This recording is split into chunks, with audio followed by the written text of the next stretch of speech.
Hey, bienvenue à ces tests de mystère voilés, ou plutôt MV Radio. Je ne crois pas que le tout va être uploadé, mais regardons premièrement, on va aller mettre quelque chose. J'avais l'option Search Radio X-File, bien sûr. Christian Page, qui devrait être souvent parmi les listes d'invités, pas d'invités, mais de choses qu'on va faire jouer à MV Radio. Cette nouvelle interface qui va permettre un peu l'interaction avec le monde sur le Discord, peut-être même dans le futur un stream local à partir avec le lien dans le Discord, unlisted sur YouTube, donc juste les personnes ici vont pouvoir voir le tout. Partons voir avec un peu de Christian Page. Comme je t'ai dit tout à l'heure, parce que là, tu m'as expliqué c'était quoi la fébrilité versus le stress. Il y en a qui m'avaient demandé si j'étais stressé. Et moi, Christian, je n'ai malheureusement pas ce stress-là. Moi, c'est vraiment l'angoisse. Ce qui fait en sorte que la nuit dernière, à 2-3 heures du matin, je réfléchissais à savoir comment j'allais faire pour partir ce show-là. Qu'est-ce que j'allais dire au début? Comment ça allait se passer? Au niveau technique, tout ce qu'on voulait faire, est-ce que ça va fonctionner? Moi, c'est vraiment cette angoisse-là que je remplacerais, là, Christian, demain matin, pour un peu de stress. Oui, mais je pense que les auditeurs seront... en fait, on comprend que c'est une première, donc s'il y a quelques ratés, faut savoir qu'on est dans des studios séparés, tout ça se fait à travers une technique.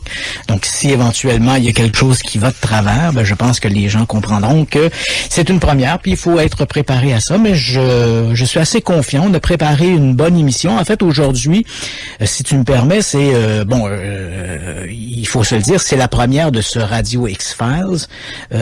À mon avis, je pense que c'est la première fois qu'une radio de grande écoute, de grande diffusion s'autorise une émission comme celle-là, parce qu'il y a eu, faut pas se le cacher, dans le passé, il y a eu des émissions de radio qui ont traité de phénomènes paranormaux étranges. C'était souvent très partisan. L'animateur était souvent des gens qui savaient pas trop de quoi on parlait. On s'amusait simplement, finalement, à remplir du temps. On invitait des gens avec aucun sens critique. Ils disaient n'importe quoi. Donc là, pour une fois, je pense à ma connaissance, écoute, ça fait quand même 40 ans, 42 ans que je suis dans ce milieu-là, et je pense qu'il était grandement temps qu'on ait sur une radio de grande diffusion, une émission qui faisait appel un peu au sens critique pour parler de phénomènes paranormaux. Puis on va revenir d'ailleurs sur ce sens critique parce que l'émission de ce soir, c'est une émission, en fait, une émission plate finalement, parce que c'est une émission, on va essayer au cours des semaines qui vont venir de construire, en fait, une bâtisse, de construire une maison, et à travers tout ça, essayer de construire pièce par pièce pour essayer de se donner un peu, aiguiser notre sens critique.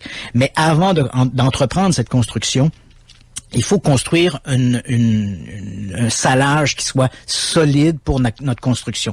Et ce salage, en fait, Qu'est-ce qui est intéressant dans ce que M. Lepage est en train de dire? J'allais dire M. Lepage, j'ai un ami qui s'appelle Lepage. C'est qu'il parlait d'émissions mystères, que dans le temps, ça servait à combler du temps.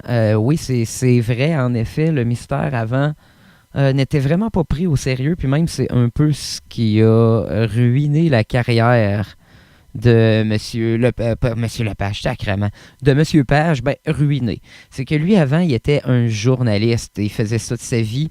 Et depuis qu'il a décidé de couvrir des affaires d'extraterrestres, de paranormal et de tout, il a comme un petit peu perdu de sa réputation. Il a goûté, dans le fond. Il a perdu du sérieux dans sa réputation. Le monde ne le prenait plus au sérieux du tout.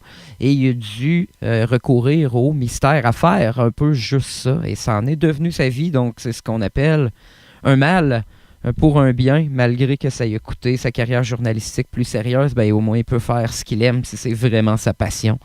Donc, morale de l'histoire, ne vous laissez pas vous faire décourager par ce qui peut arriver, même si ça a l'air négatif. La structure de notre édifice, on va essayer de la construire sur des données précises. On va bien expliquer qu'est-ce que va être cette émission, comment elle va fonctionner, qui on va recevoir, de quelle façon on va discuter. Et à partir de là, je pense que les gens comprendront de semaine en semaine notre position, quelle est la position de Radio X-Files. Ce n'est pas une émission où on va faire de l'ésotérisme ou du n'importe quoi. On va essayer d'aborder les phénomènes paranormaux de manière plus rigoureuse. Tu vois, Christian, là, je suis un peu déçu. J'aurais aimé parler... Là, ça, je trouve ça très intéressant. Autant qu'ils sont en train de partir leur émission, que moi, je suis en train de faire un peu le pilote aussi de MV Radio, qui est enregistré pour la première fois sur Discord. Discord est assez tranquille, par contre. Là, aujourd'hui, on est peut-être 3-4 dedans. Donc, le monde vous pouvez vous connecter quand vous voulez sur le Discord. Les liens sont un peu partout. Dans mes chaînes sur mon Facebook. Sinon, vous pouvez me le demander, faire une requête en privé. Et vous pouvez cliquer sur les chambres à gauche. Vous avez des chambres comme chat, vidéo, Discord only, partage vidéo, song request. Donc, on peut faire des choses différentes dans chaque chambre. La chambre chat est pour chatter, pas idéalement, mais évidemment, juste chatter normalement, pas donner de lien, rien. Si vous voulez donner un lien, une vidéo, quelque chose que vous aimez, vous allez dans partage vidéo. C'est ouvert à tous. Tant qu'on n'a pas de choses qui peuvent nous faire bannir, bien sûr, vidéo Discord only, c'est la section où moi je poste mes petits vidéos inédits que je unlist sur YouTube. Donc seulement les personnes sur le Discord peuvent les voir. C'est un peu plus ça à quoi ça sert le Discord et à enregistrer, bien sûr. MV Radio, vous pouvez cliquer sur la petite page, la room, que c'est marqué MV Radio. Quand on est en onde, vous allez voir le bot Rhythm et moi-même en train d'animer. Et peut-être dans le futur, pourrons-nous avoir des invités, vous qui décidez de venir. Je vous donne une permission spéciale. Vous pouvez parler avec moi, et c'est de cette manière-là, d'après moi, que ça devrait fonctionner. Mais moi aussi, comme eux, je suis en rodage, et j'imagine que très souvent aussi, on va faire un peu l'écoute de Radio X-File pour voir de quoi il parle. De Christian Page, comme je dis, va revenir très souvent, mais ça prendrait des émissions à format radio, un peu radio, qu'il n'y a pas trop d'images, parce que vous voyez pas malheureusement les images encore jusqu'à ce que, idéalement, peut-être dans le futur, on aille sur le live stream. On va voir. Continuons. Qu'est-ce que M. Page a à dire avec Radio X-File? D'ésotérisme expérimental avec toi, mais ça sera pas ce soir. Non, ça sera pas ce soir. En fait, qu'est-ce qu'on va essayer de faire, Yannick? Chaque semaine, parce que ça fait quand même 2 ans maintenant qu'on travaille ensemble, qu'on collabore ensemble, 2-3 ans, et ce qu'on était habitué à faire ensemble, c'est une espèce de petit bulletin pour parler des actualités insolites. Donc ça, je pense qu'on va continuer de le faire. Je pense que les gens aimaient beaucoup ça. Oui, les actualités, c'est tellement le fun. Qu'est-ce qu'il y a d'étrange qu'on peut voir popper un peu partout? Je vais en avoir un peu pour vous, d'ailleurs, dans le MV, entre guillemets, live. Je pense que ça va devenir le nouveau nom du segment, vu qu'on n'est plus live. Mais je vais garder le nom avec l'ironie, puis je trouve ça très beau avec les guillemets. Ça fait cool. Mais bref, moi aussi, je vais en avoir un peu des affaires insolites. Et je suis content qu'ils gardent cette formule-là dans leurs choses. J'ai bien hâte de voir qu'est-ce qu'ils vont nous réserver. Je les ai jamais vraiment écoutés, surtout pas les émissions de 1 heure. J'ai écouté les petites capsules qui passent souvent pendant l'émission Marceau le soir à Radio X. Le succès des dernières années nous montre que les gens aiment entendre parler de cette actualité insolite qui est quand même assez riche. Donc, on va continuer de le faire en début d'émission, toujours présenter un petit bulletin des actualités les plus récentes, donc 2 ou 3 actualités. Ensuite, ce qu'on va parler, bien évidemment, c'est dans l'ensemble de phénomènes paranormaux, mais qu'est-ce qu'on entend par phénomènes paranormaux? Ben là, encore une fois, il faut mettre des balises. En fait, dans cette émission, on va parler de paranormal, on va parler d'insolites, on va parler d'énigmes historiques et on va parler également de sciences insolites ou mystérieuses. Ce dont nous ne parlerons pas, et là, je sais, ça va peut-être en décevoir quelques-uns, on parlera pas d'ésotérisme, on parlera pas d'occultisme, on parlera pas de croissance personnelle. Ouais. Donc, si... je trouve ça amusant de dire ça parce que je me rappelle, c'est l'an dernier, je faisais des conférences, puis une dame m'écrit en me disant, moi, Monsieur Page, je n'irai jamais à vos conférences parce que vous n'augmentez pas notre niveau de conscience. Et ça m'a... Ça, c'est un niveau d'ésotérisme qui est assez extrême. Monter le niveau de conscience, qu'est-ce que ça veut dire, ça, premièrement? Je suis tellement pas quelqu'un d'ésotérique, moi, la gang. Les personnes qui sont plus de ce côté-là vont me trouver vraiment plate, mais j'ai même pas aucune idée de qu'est-ce que ça veut même dire, cette phrase-là, de monter le niveau de conscience. Un petit peu troublé de voir que quelqu'un, écoute, ça fait quand même 25 ans, presque 30 ans maintenant, que je fais du journalisme consacré au paranormal, et mon attitude par rapport à ces phénomènes ont toujours été une approche basée sur les faits. Et là, je me disais, c'est quand même curieux qu'après toutes ces années, quelqu'un me dise comme ça, j'irai pas à vos conférences parce que vous élevez pas notre niveau de conscience.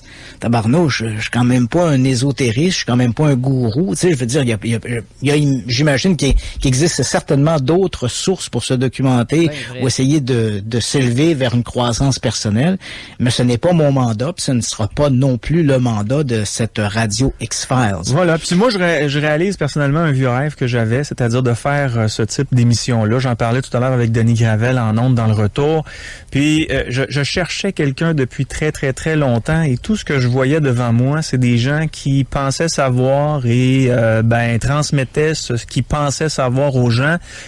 Un peu comme moi, dans le fond. J'aurais été, moi. Ouais, on l'aurait fait, moi, la job. Non, tellement pas au niveau de M. Page, sérieusement. Là. C'est avec... comment on dit ça, être humble? En tout cas, c'est en étant humble que je dis ça, avec très beaucoup de... j'ai pas le mot. Anyway, continuons. J'ai trouvé Christian Page, j'ai rencontré un gars qui rapporte ce qu'il sait plutôt que de rapporter ce qu'il croit, et ça m'a marqué dès le départ. Ben écoute, c'est bien que tu mentionnes ça, parce que justement dans cette émission, nous allons parler des faits et pas beaucoup des croyances, parce que les croyances, Yannick, elles sont légitimes. Les gens sont libres de croire ce qu'ils veulent. Et c'est un débat finalement qui ne mène nulle part, discuter des croyances. Si tu me dis, bon, je crois en Dieu, puis un autre, mon voisin me dit, moi, je crois au Schtroumpf. Écoute, on aurait beau débattre toute la soirée, ça changera rien aux croyances. Les gens sont libres de croire ce qu'ils veulent. Moi, je crois que mon Dieu suprême, c'est G.G. Allen. C'est lui qui est venu pour délivrer l'humanité de toutes les sins qu'ils ont fait. C'est quoi sins encore? Les péchés qu'ils ont commis. All hail G.G. Alice, les croyances ne m'intéressent pas beaucoup. On pourrait éventuellement inviter un sociologue qui nous parlera un peu du mécanisme des croyances, mais moi, en tant que journaliste, mon intérêt, ce sont les faits. Je questionne les faits. Pas les croyances, les faits. Et c'est exactement ce dont nous allons parler, ce sont des faits. Et quand je dis des faits, nous allons parler non pas d'une émission à l'autre, on va essayer de se donner comme mandat au niveau du sujet de la soirée. On va essayer de choisir des sujets ou des événements qui sont des événements très précis. Autrement dit, on ne fera pas une émission genre les ovnis. C'est beaucoup trop vaste et il y aurait beaucoup trop de choses à dire, et le débat est pas suffisamment bien on n'a pas de balise pour bien savoir de quoi on va parler. Si on décide de parler des ovnis, par exemple, on va prendre des sujets très précis. Si je parle des enlèvements extraterrestres, on va faire une émission sur un enlèvement célèbre qui est, je sais pas moi, l'affaire de Travis Walton. Donc, c'est le sujet de la journée sera l'affaire Travis Walton, et c'est de ce sujet-là dont on va débattre. Okay. Et puis dans une autre émission, on débattra d'un autre cas précis, mais on va essayer d'y aller vraiment sur des sujets précis. On va y aller de A à Z, on va décanter l'information. Ça me fait un peu penser à la formule que j'aime avoir, moi, dans mes lives, entre guillemets. Je prends un cas particulier où je prends à 10 à 15 minutes, environ 4 sujets normalement pour un temps total d'1 heure. Cette émission-là me l'air d'1h16. Est-ce qu'il y a des annonces? Est-ce qu'il y a des choses? Donc, on va voir ensemble. On va voir toute l'analyse de tout ça. Oui, effectivement. J'avoue que ce soir, je me fais un peu plaisir. Les gens qui me connaissent depuis longtemps savent que j'ai un intérêt. En fait, je te dirais même que c'est plus qu'un intérêt, ça a été une passion. C'est l'affaire de Jack l'Éventreur. Et aujourd'hui, en fait, en ce novembre 2018, on souligne tristement, je puis dire, le 130e anniversaire des crimes de l'Éventreur. C'était à l'automne de 1888 que cet épisode monstrueux s'est produit dans les rues de Londres. Ouais. Et si tu veux, écoute, je vais tout de suite te mettre dans l'ambiance parce qu'on a un sujet qui est très porteur.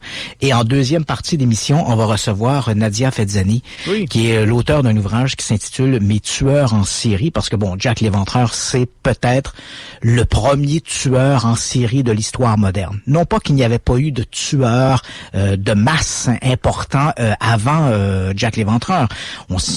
L'histoire se rappelle, par exemple, les crimes du maréchal Gilles de Rais, qui... Donc, qu'est-ce que j'aurais aimé vraiment qu'il fasse là?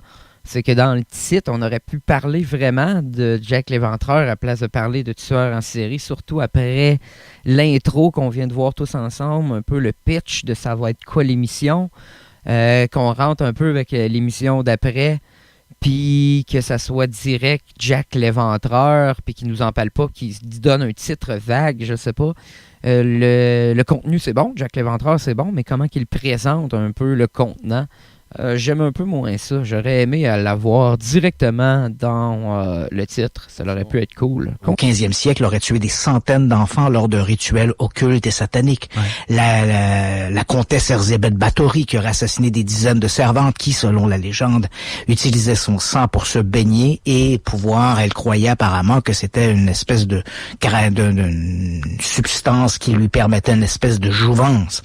Mais Jack l'Éventreur, c'est le premier tueur en série de l'histoire moderne, avec le développement des grandes cités urbaines comme Londres, Paris, New York. Jack l'Éventreur apparaît là-dedans. Donc, en deuxième partie, comme je l'ai mentionné, on va recevoir Nadia Fezzani qui a écrit « Mes tueurs en série », un ouvrage publié en 2011. Et Nadia Fezzani, c'est une journaliste qui s'est beaucoup intéressée aux tueurs en série et elle a échangé pendant de longues années des courriers avec certains des plus terrifiants tueurs en série américains. Et elle s'est rendue également dans des pénitenciers aux États-Unis où elle a rencontré plusieurs d'entre eux, dont notamment Arthur Shawcross, qui a fait plus de 14 victimes, on pourra revenir là-dessus, et un certain Richard Cunningham, qui avait été condamné, lui, pour 5 meurtres, mais qui a avoué derrière les barreaux qu'il avait tué entre 85 et 100 prostituées. Le moins qu'on puisse dire, c'est que Mme Fezzani est une auteure qui a pas froid aux yeux. Non, qui n'a pas froid aux yeux. Donc, on le voit, elle a côtoyé les plus monstrueux tueurs en série des dernières années.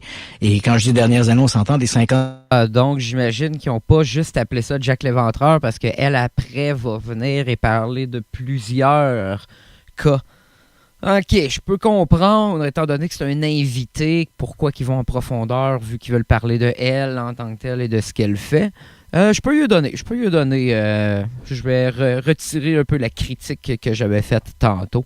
Regardons au moins le segment sur Jack l'Éventreur et on va aller voir après si on aurait peut-être quelques petites personnes pour un sujet d'auditeurs et sinon on va continuer peut-être avec un autre bloc ou faire un mini-épisode. Regardons. Dernières années, parce que pour de mémoire, je crois que Shawcross et Cunningham ont commis leur crime à la fin des années 70, début des années 80, mais tu comprends que ces gens-là ont écopé de prison à perpétuité, là.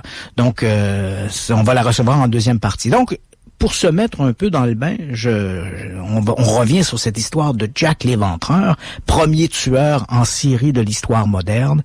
Écoute, et tu l'as bien mentionné, on a cette pluie qui tombe sur Québec, qui tombe sur Montréal. Et c'est vrai que quand on parle de Jack l'Éventreur, on a une espèce de vision un peu, entre guillemets, romantique du tueur. Oui. C'est-à-dire qu'on s'imagine une ville de Londres sous la pluie, avec le brouillard. Et en se fermant les yeux, on entend presque les chevaux avec leur carriole, hein, qui roulent sur le macadam des rues de Londres. Hein, Donc on s'imagine tout ça et ça crée une espèce d'ambiance que nous a proposé aussi, il faut pas se le cacher, la littérature et le cinéma. Pourtant, les crimes de l'Éventreur sont loin de cette vision romantique que l'on a. D'ailleurs, tous les crimes de l'Éventreur ont été commis durant des nuits où il n'y avait pas de brouillard et l'assassin, pour les peu de gens qui ont pu le voir quelques minutes avant qu'il commette ses crimes, n'avait rien à voir avec cet individu, avec le manteau, la houppelande et le chapeau de forme. Voyons, donc ça serait romantisé, hein, comme il vient de dire. Très intéressant, j'ai hâte de voir plus de détails, mais je n'ai déjà parlé un petit peu de Jack l'Éventreur. Si vous allez voir, si je ne m'abuse, la saison 2 2 si je me trompe pas. Je crois que Mystère Voilé n'avait parlé un peu, mais moi, j'ai la version plus romantisée, j'ai la version des légendes. Moi, j'essaie d'aborder ce que le monde croit, ce qui est véhiculé à travers la société et les mœurs. Mais j'imagine que lui va aller plus en profondeur. C'est pour ça qu'on va faire MV Radio et ce genre d'émission-là. Sa petite sacoche de médecin à la main, c'est pas du tout à ça qu'il ressemblait.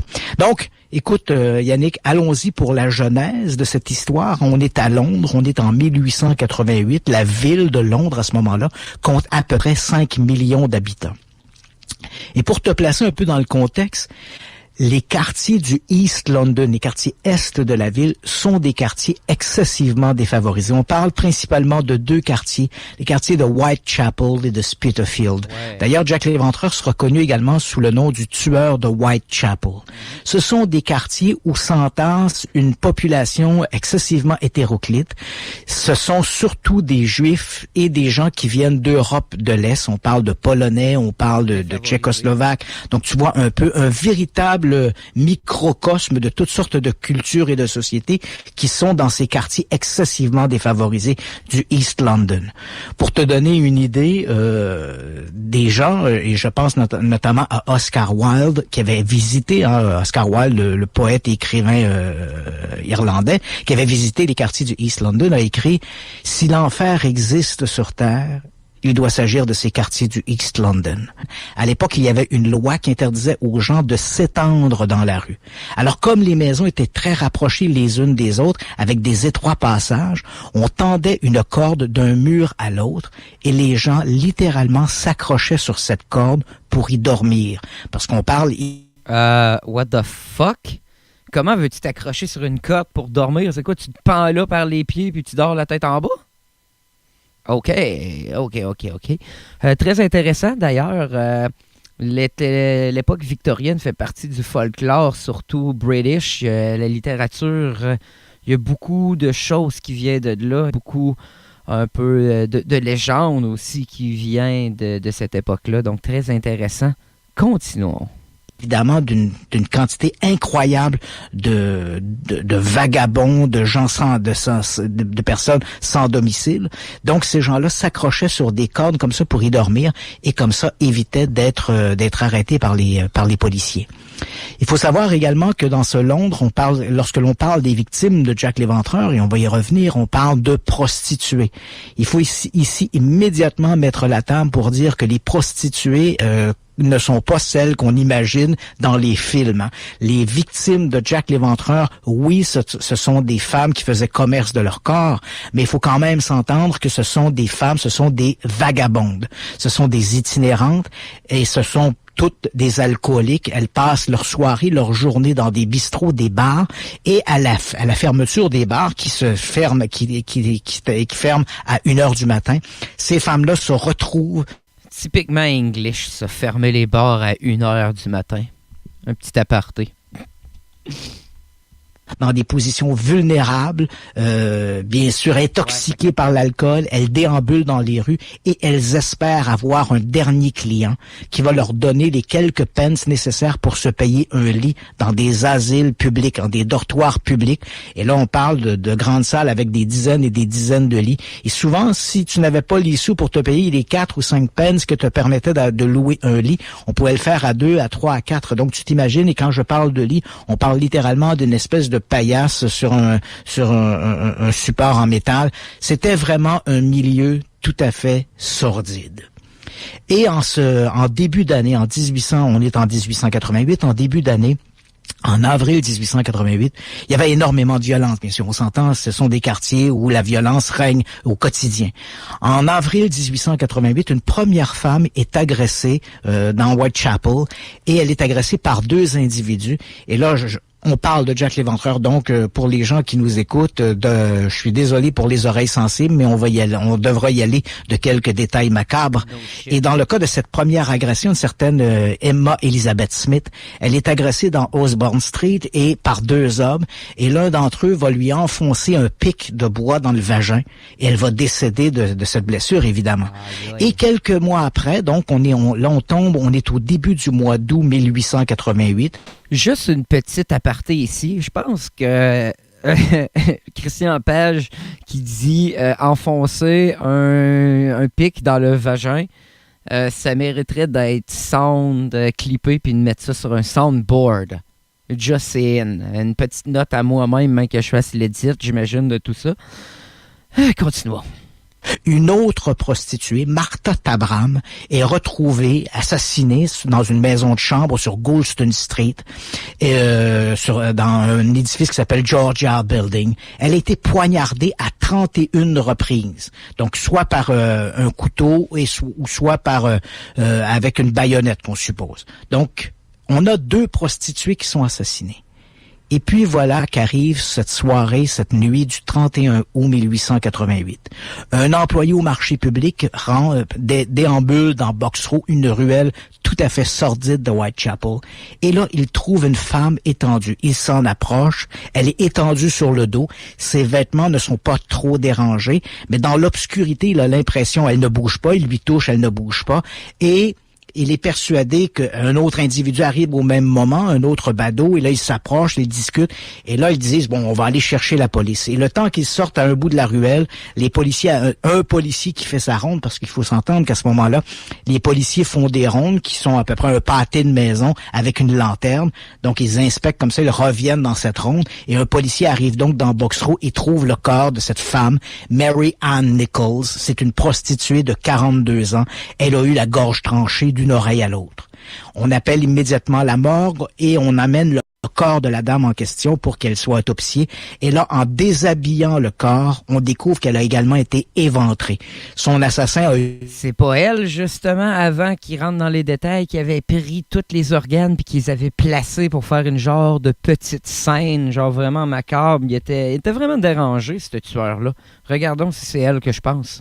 Utilisé un couteau, visiblement d'une longue lame étroite et mal affûtée, et a fait quelques entailles sur l'abdomen. Une partie des viscères, d'ailleurs, sort par ses blessures. Cette femme, pour la presse, pour les gens, c'est la 3e prostituée assassinée en quelques mois dans les rues de Whitechapel ou de Spitalfield, donc ces quartiers pauvres. Mais dans les faits, on le découvrira plus tard, il s'agit de la première victime de Jack l'Éventreur, Mary Ann Nichols. Une semaine plus tard, on est donc dans la nuit du 8 septembre 1888. En fait, je dis la nuit, mais en fait, on est à l'aurore. Des gens qui sortent pour aller travailler vont trouver dans une arrière-cour une femme, Annie Chapman. Elle est étendue, en fait, elle est comme assise dans l'encoignure, tout près de la clôture de l'édifice. Elle a eu la gorge tranchée d'une oreille à l'autre. En fait, la coupure est si profonde que n'eût été d'un foulard qu'elle portait autour du cou, la tête aurait sans doute roulé sur l'épaule. L'assassin l'a éventré, il a sorti les viscères qu'il a placés sur les épaules de sa victime et dans cette furie sauvage, il s'est emparé de ses organes génitaux qu'il a emportés avec lui. Ce crime est d'une horreur épouvantable et on le comprend. Donc les policiers arrivent rapidement sur les lieux, on interroge des gens, des passants. Une femme à l'enquête publique va dire « Je me rappelle être passé devant le 29 Hanbury Street » parce que le 29 Hanbury Street est un endroit qui était bien connu des prostituées. La porte donnait sur Hanbury Street, mais elle donnait accès à un passage qui menait vers une arrière-cour. Et cette arrière-cour était souvent utilisée par les prostituées. Donc c'est un endroit bien connu. Une femme, Elizabeth Long, va venir témoigner en disant « Oui, ce matin du 8 septembre, je me rappelle être passé devant le 29 Hanbury Street. Je me rappelle avoir vu cette femme, cette Annie Chapman. Elle était debout à l'entrée du passage et un homme était aux côtés d'elle. Il portait des vêtements tout à fait normaux, rien de très particulier. Et elle se souvient avoir entendu l'homme lui demander « Est-ce que tu veux ?» Ce à quoi Annie Chapman a répondu oui, et elle les a vus s'engouffrer derrière, dans ce passage Donc, on est encore à juste un peu des preuves circonstancielles de quelqu'un qui a vu quelque chose. Puis tu sais, dans le temps, c'est un peu ça. Il n'y avait pas de médecine forensique. C'est quoi médecine forensique? En tout cas, la médecine qui te permet d'identifier les empreintes digitales, l'ADN, puis toutes ces affaires-là. Donc, ça venait un petit peu plus compliqué, je crois, pour identifier les tueurs en série. Petit aparté, si Jack l'Éventreur avait été dans une époque plus récente, peut-être qu'il ne serait pas la légende qu'il en est aujourd'hui. Hein? Donc, tout est un peu relatif à l'époque, je crois. 9 on Boris Street. Une demi-heure plus tard, un autre passant, en fait un locataire du 29 on Boris Street, qui est sorti à l'extérieur pour aller se soulager, va trouver le corps d'Annie Chapman, comme je l'ai décrit, la gorge tranchée et éviscérée. Ce deuxième crime est tout à fait épouvantable. Encore une fois, si on considère les crimes précédents, pour la presse, ça devient le 4e meurtre d'une prostituée dans le East London. Mais pour l'histoire, il s'agit de la 2e victime de Jack l'Éventreur. Et à ce moment-là, les policiers se demandent, mais comment cet individu, avec un crime aussi épouvantable, comment cet individu peut-il déambuler dans les rues de Londres sans être remarqué, sans être détecté par d'autres passants?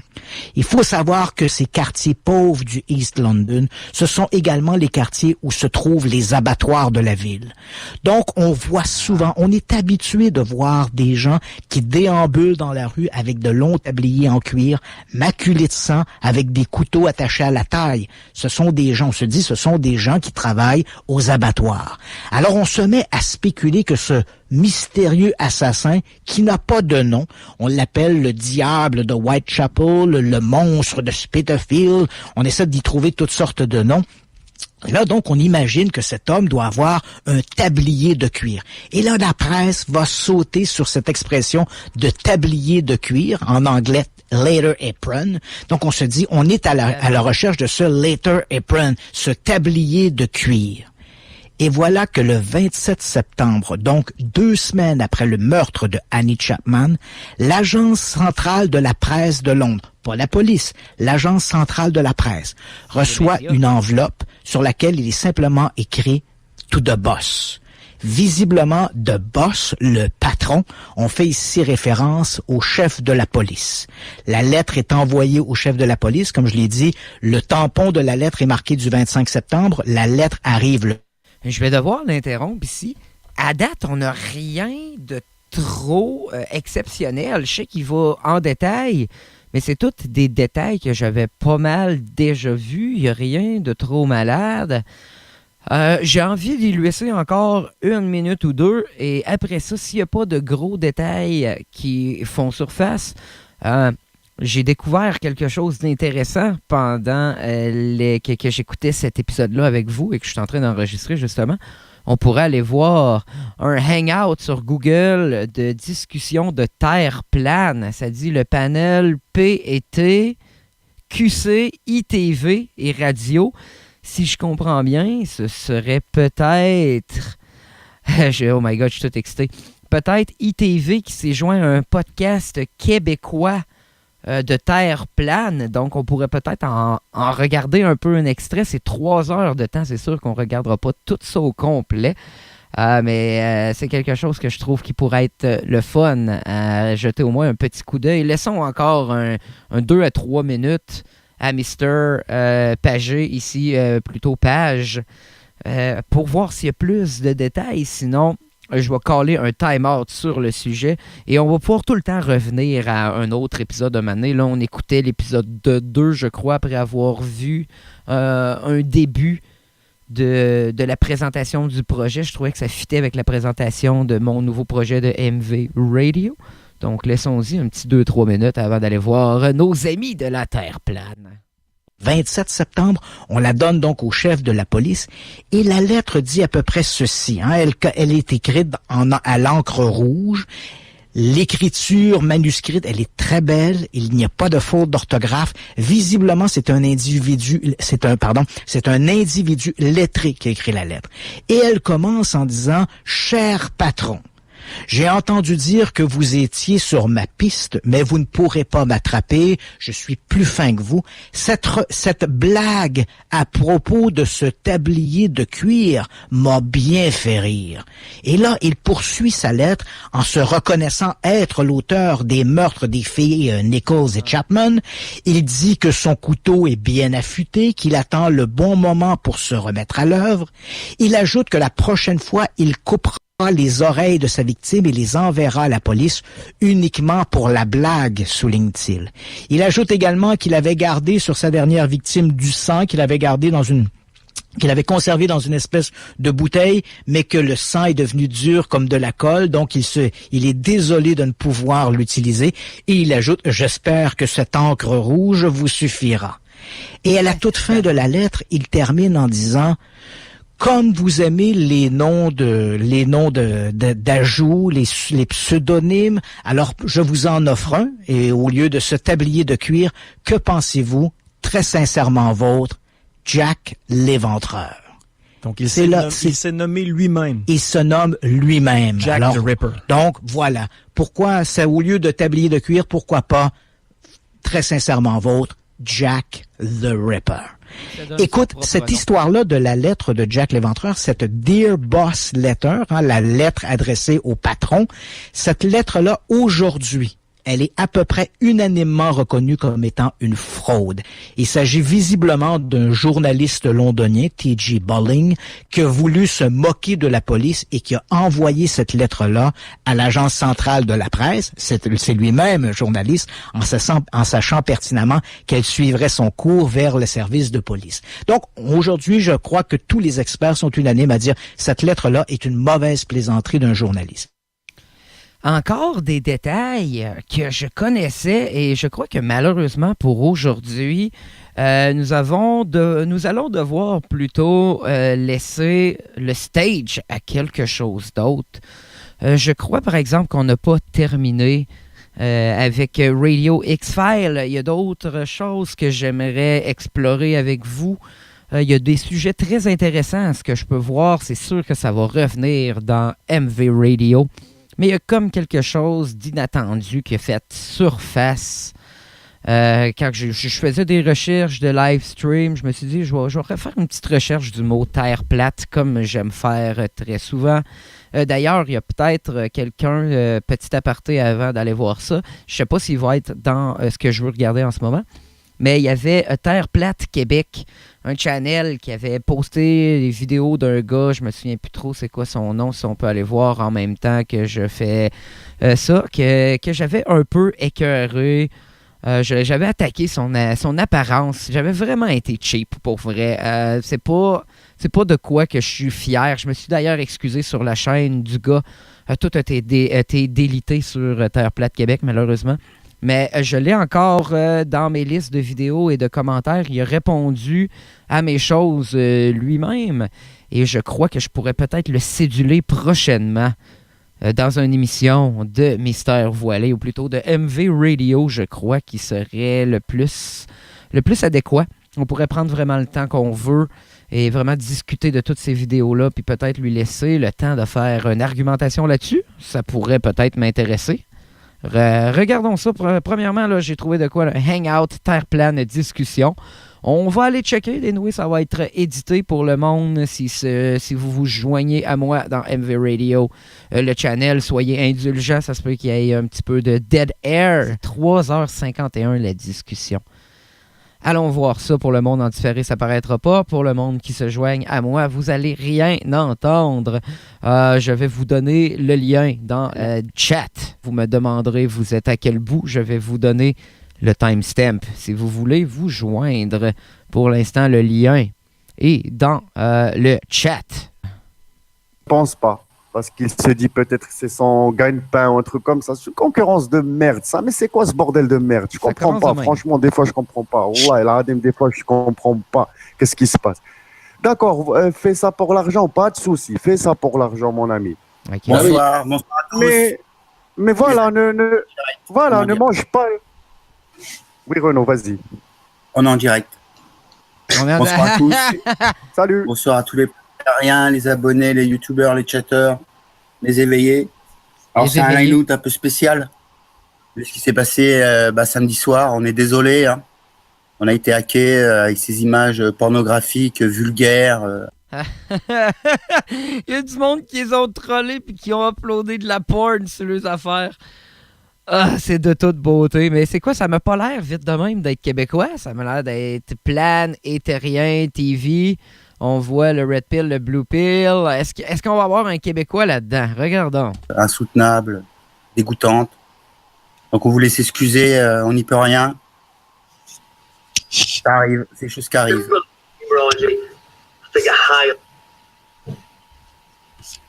Oui.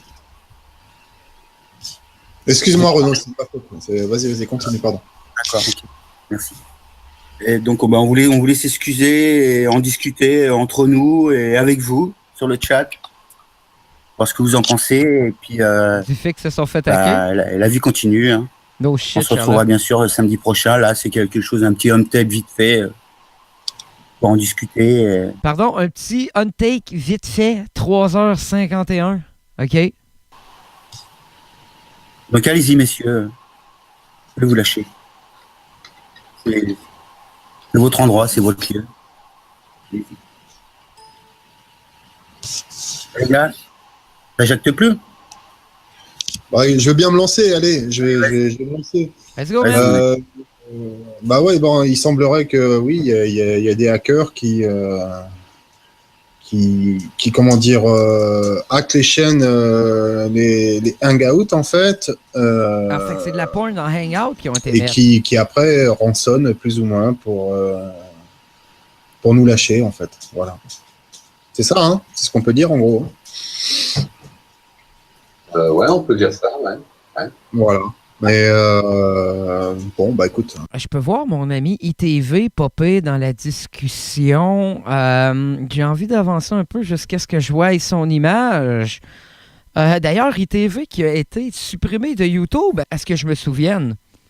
Je ne le trouve plus sur YouTube. Si on s'en va voir, je ne crois pas qu'il va y avoir d'image pour le monde qui écoute en différé, même pour le monde qui écoute live. Mais non, ITV n'est plus. Balise à mort, Vincent B, c'est toutes des réuploads. La chaîne de notre ami a disparu. Ça, que je vais me répéter, je ne suis pas d'accord avec le fait de bannir comme ça des personnes. Vraiment pas. Je suis vraiment pas d'accord avec ça. Donc, même si c'est des terres plateux et que je suis pas d'accord avec un peu leur discours, je suis vraiment, mais vraiment pas d'accord sur le fait de juste les bannir sans aucune notification, puis juste pour leur opinion. Ils ont le droit d'être caves. C'est ce que je pense vraiment, franchement.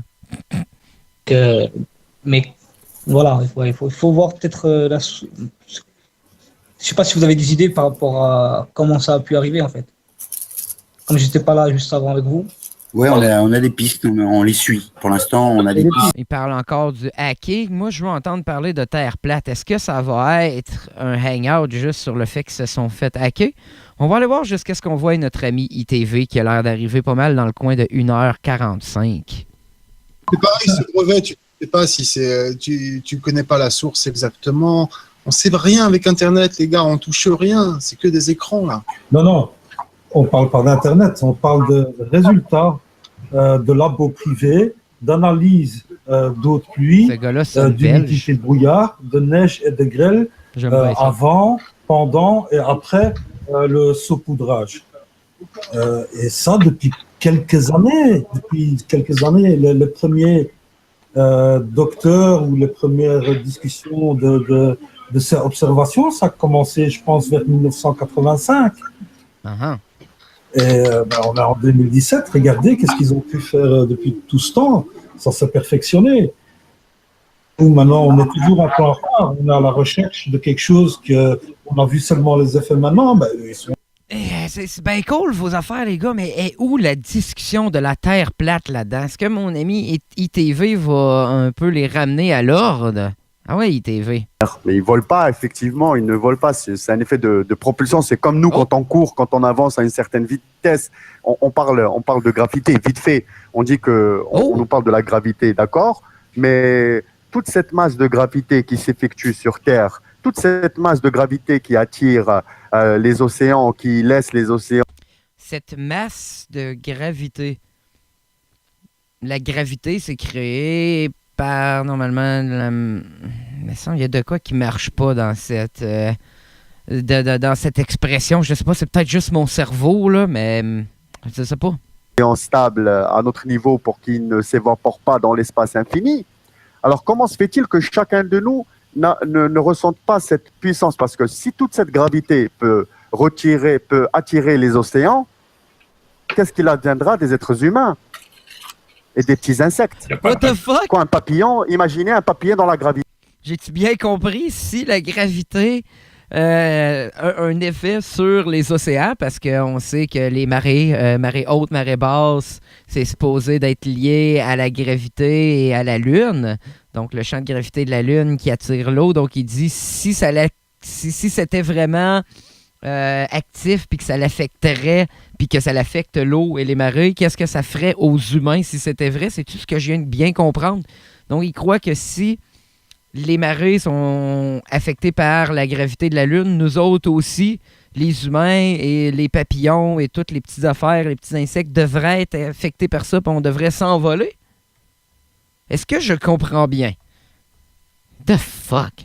En pleine gravité. Comment il va réagir, le papillon? Est-ce qu'il va taper ses 700 battements d'ailes en je ne sais pas combien de secondes? En fait, il ne pourrait pas. Non, quand même.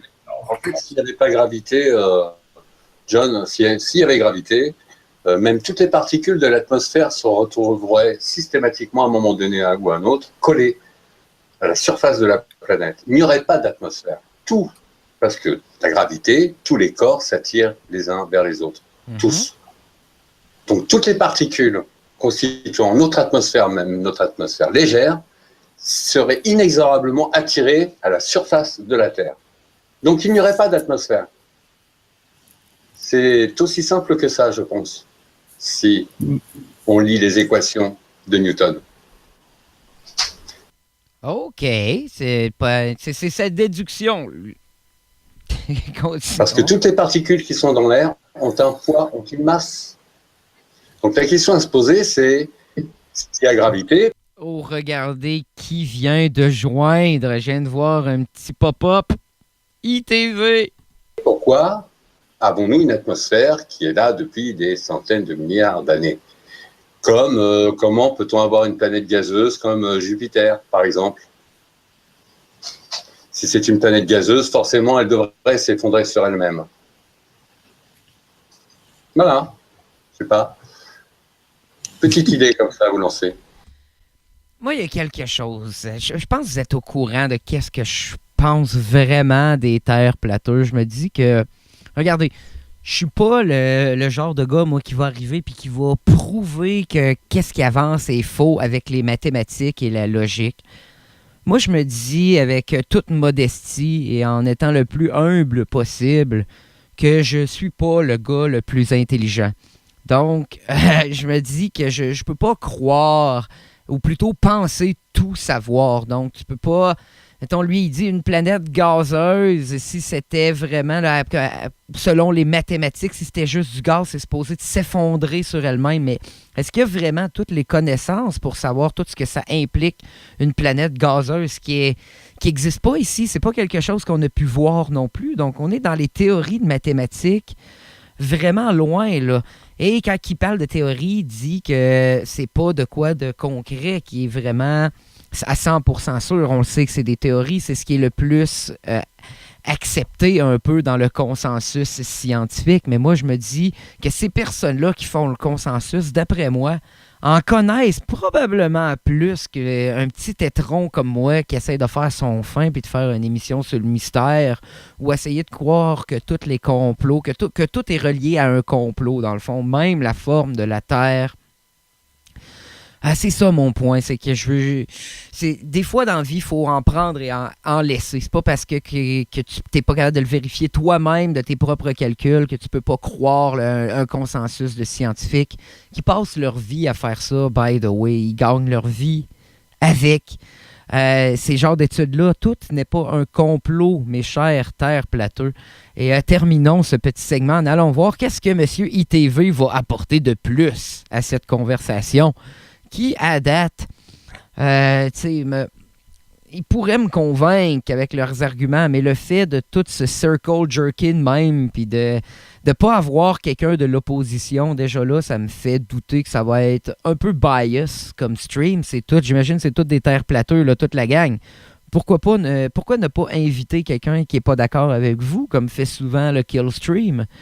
C'est sûr, très souvent, c'est un genre de circle jerk, mais très souvent aussi, il y a de l'opposition. J'aimerais ça voir ça. Peut-être que j'ai juste pas pogné la bonne épisode. Allons voir ITV. Oui, mais aussi, moi, juste pour revenir sur ce que tu disais, French, imaginons Jupiter, une planète gazeuse. Mais cette planète Jupiter, c'est pas elle qui a été, on va dire, impactée par cette astéroïde.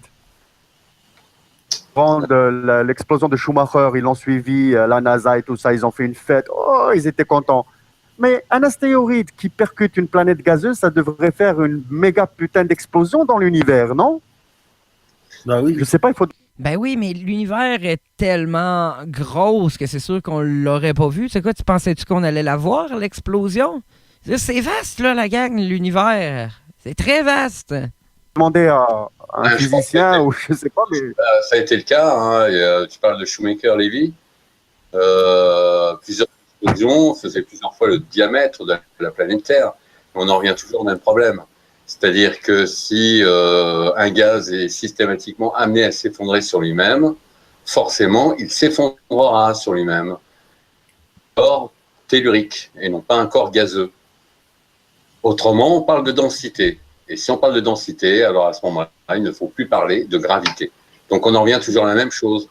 Il y a peut-être densité, certainement densité, mais pas la gravité telle qu'on nous l'a décrit, encore moins telle qu'elle nous est écrite par la théorie de la relativité générale.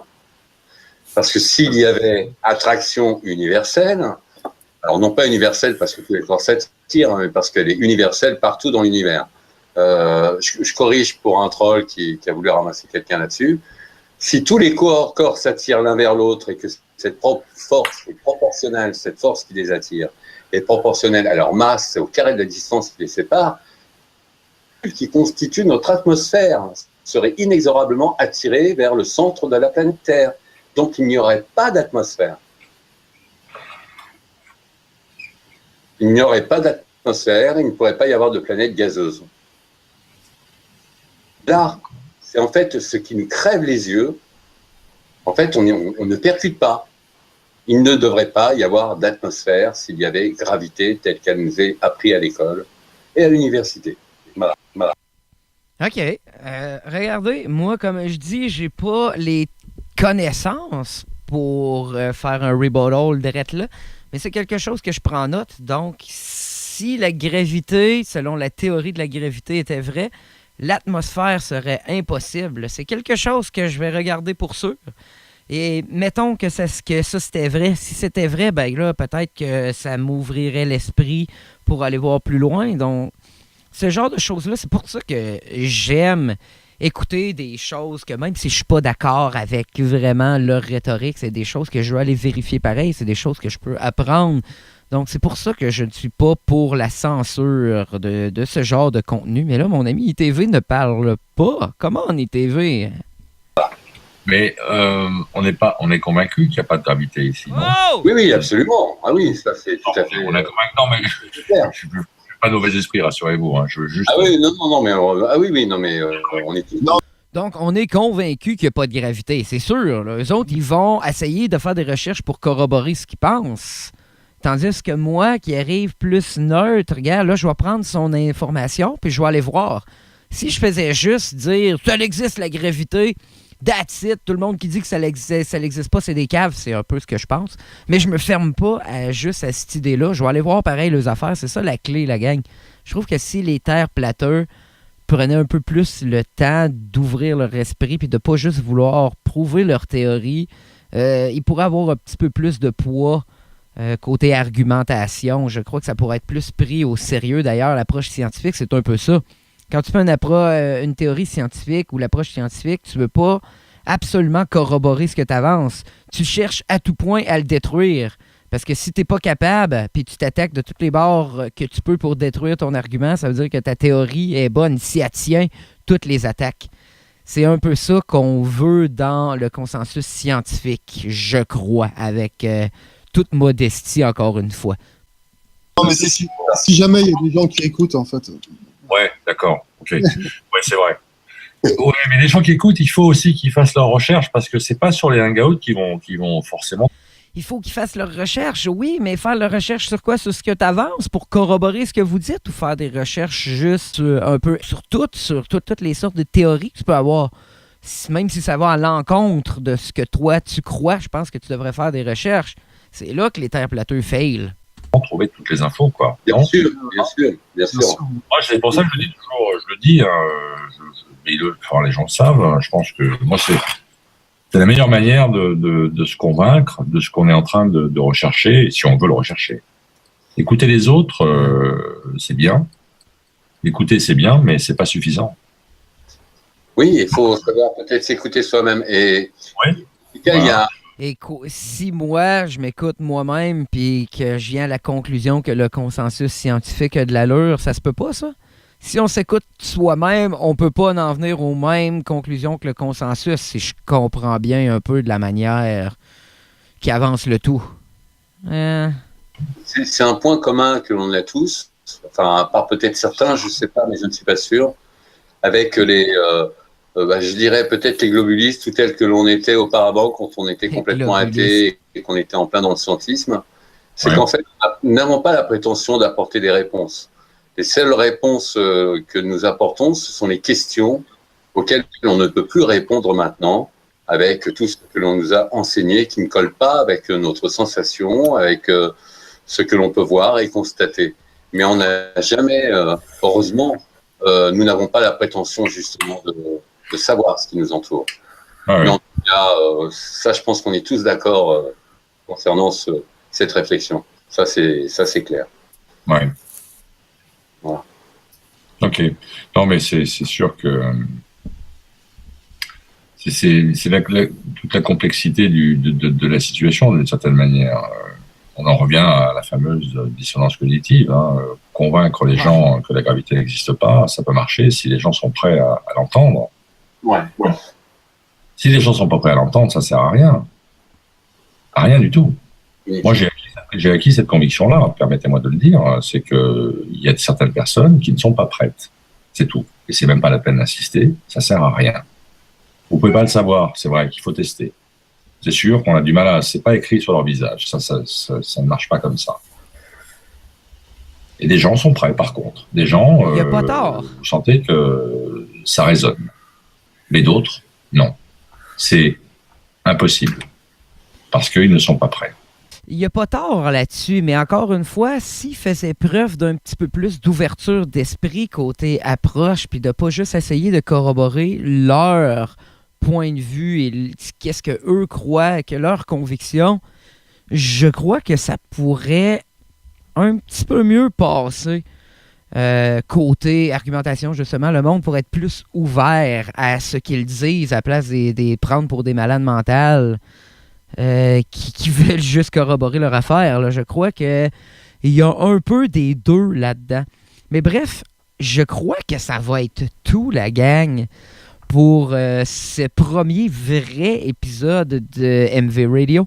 La première affaire que j'avais faite, c'était un démo sur une vidéo de notre ami ITV, quand il y avait sa chaîne, le bon vieux temps.